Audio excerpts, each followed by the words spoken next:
Assalamualaikum warahmatullahi wabarakatuh. Perkenalkan, nama saya Olga Peberta. Saya berasal dari kelas 2D Psikologi Kepribadian. Nah, pada video kali ini saya akan menjelaskan mengenai seorang tokoh atau ilmuwan yang sangat berpengaruh dalam ilmu psikologi, yaitu B.F. Skinner.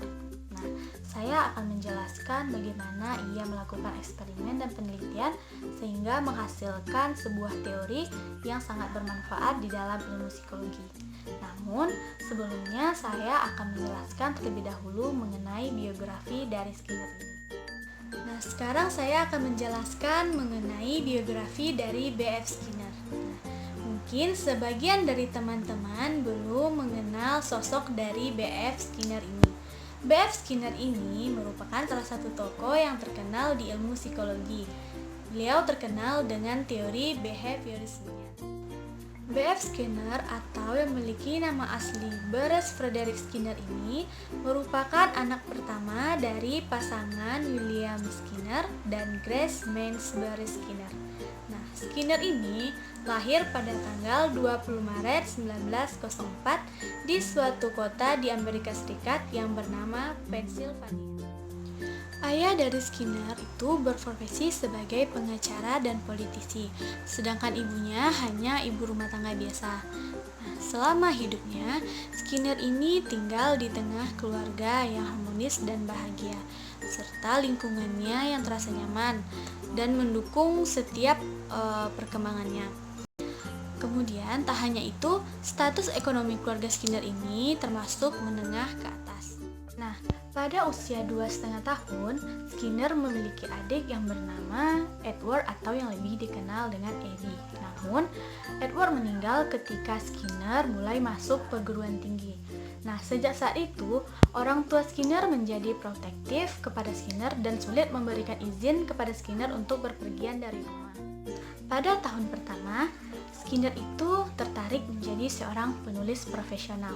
Nah, ia berhasil masuk ke salah satu universitas yang ada di Amerika dan akhirnya ia lulus dan mendapatkan gelar sarjana dalam bidang sastra Inggris. Nah, setelah lulus, ia menghabiskan waktu 1 tahun hanya berdiam diri di rumah dan ia menuliskan dan mencurahkan seluruh ide-idenya sehingga ia akhirnya merasa bosan dan tidak memiliki ide lagi untuk dituliskan. Sejak itu, ia mulai berpikir untuk mencari pekerjaan lain.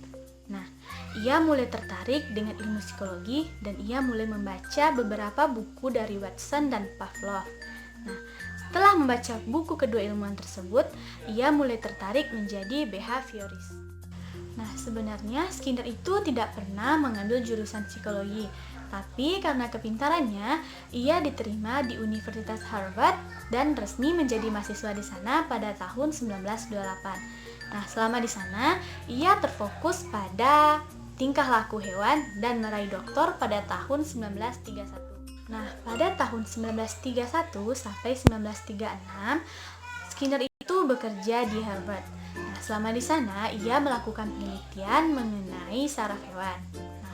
Pada tahun 1936, ia diangkat menjadi salah satu tenaga pengajar di Universitas Minnesota. Nah, karena memiliki produktivitas yang tinggi, Skinner disebut sebagai behaviorisme yang terkenal di Amerika Serikat. Nah, sekarang saya akan menjelaskan bagaimana Skinner itu melakukan penelitian dan eksperimen. Nah, Skinner itu terkenal dengan teori belajarnya yaitu operant conditioning. Operant conditioning itu adalah suatu respon atau tingkah laku yang dibuat menjadi lebih kuat dengan memberikan reinforcer atau penguat. Nah, menurut Skinner, konsekuensi itu sangat penting karena dapat menentukan apakah seseorang itu mengulang tingkah laku tersebut di masa yang akan datang. Nah, ada 2 macam respon menurut Skinner. Nah, yang pertama itu respon dan respon. Respon ini ditimbulkan karena adanya perangsang-perangsang tertentu dan menghasilkan respon yang bersifat tetap. Nah, contohnya itu ketika ada makanan yang menimbulkan keluarnya air. Nah, yang kedua ada operan respon. Nah, operan respon ini merupakan respon yang timbul dan berkembang diikuti oleh perangsang-perangsang tertentu. Nah, perangsang ini memperkuat respon yang telah dilakukan oleh organisme. Contohnya, ketika seorang anak belajar dan kemudian orang tuanya memberikan hadiah padanya. Nah, kedepannya anak itu akan lebih giat lagi belajarnya agar mendapatkan hadiah yang lebih besar. Nah, sekarang saya akan menjelaskan eksperimen dari Skinner. Nah, Skinner itu melakukan eksperimennya menggunakan seekor tikus yang dimasukkan ke dalam sebuah peti yang dikenal dengan sebutan Skinner box. Nah, di dalam itu ada dua komponen. Yang pertama itu ada manipulandum dan yang kedua ada alat pemberi reinforcement atau wadah makanan. Nah, manipulandum itu merupakan komponen yang dapat dimanipulasi dan gerakannya itu berhubungan dengan reinforcement yang terdiri dari 3 nih, yaitu ada tombol, ada batang jeruji, dan ada pengukir. Nah, ketika tikus mulai masuk ke dalam peti tersebut, ia mulai mengeksplorasi benda-benda yang ada di dalam peti tersebut. Nah, baik itu cakaran kakinya ataupun sentuhan mulutnya bisa saja mengenai pengukit dan akhirnya butiran-butiran makan itu turun dan masuk ke dalam wadah makanannya. Nah, butiran-butiran makanan itu merupakan reinforce bagi tikus yang akan meningkat jika ia juga meningkatkan reinforcement atau penguat. Nah, maksudnya jika tikus menginginkan butiran-butiran makanan lebih banyak masuk ke dalam wadah makanannya, maka ia akan mengulang tingkah laku sebelumnya, yaitu menekan atau menyenggol pengungkit yang ada di dalam peti tersebut. Ada beberapa prinsip-prinsip belajar menurut Skinner nih. Yang pertama itu reinforcement. Nah, reinforcement ini merupakan konsekuensi menguatkan tingkah laku. Nah, keefektifan reinforcement ini perlu ditunjukkan nih. Misalnya, permen menjadi reinforce bagi anak-anak. Nah, anak-anak akan melakukan hal apapun jika ia mendapatkan permen yang ia mau. Kedua, ada punishment. Nah, punishment ini memberikan sebuah situasi yang tidak menyenangkan atau situasi yang ingin dihindari untuk menurunkan tingkah laku.